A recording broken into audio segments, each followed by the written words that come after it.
This show is just too much for me.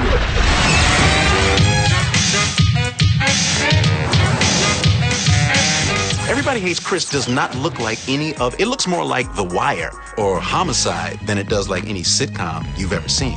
So it really gave us a dramatically different look, shooting in HD as opposed to working in film. We're currently in the middle of our 4th season. This is our 2nd season using Final Cut Pro. Before Final Cut, there were an awful lot of obstacles. So the workflow was more about obstacles than it was about flow.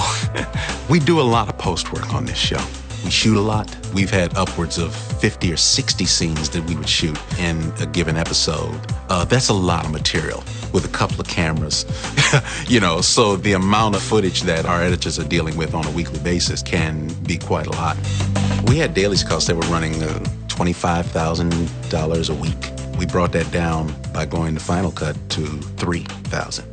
You want to put that across 22 episodes for a season. I can't do the quick math, but it's a lot of money. And if we're saving $20,000 an episode, it goes into production. I can add a song. I can get a good actor. We can build a set.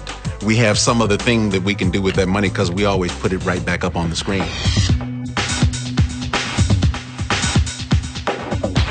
When you start out in HD, and that's the way you're working all the way through, it streamlines the post process because you're working in the same elements and formats from the floor all the way down to mastering in our final mix.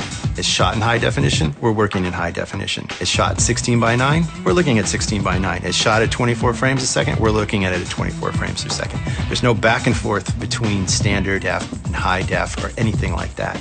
Also, what's been a great surprise for us is using Apple's color program. It's software-based. The media remains unaffected, and you're making color correction on another level above that media. So not only is it more cost-effective, it's a more efficient workflow. Action! So now you're not just talking about the hard savings of product and materials, but you're talking man hours as well. Where now, by going to Final Cut, it doesn't take us that extra 12 to 14 hours a week. It's just a superior workflow, and that's proven itself in the last 2 years. Everybody Hates Chris is a product of change, really. In terms of what we're able to accomplish for the price and in the way that we do it. I think it puts more pressure on those who are coming after us because it becomes, well, if they were able to do this with this amount of money and this amount of time, then why can't you do it?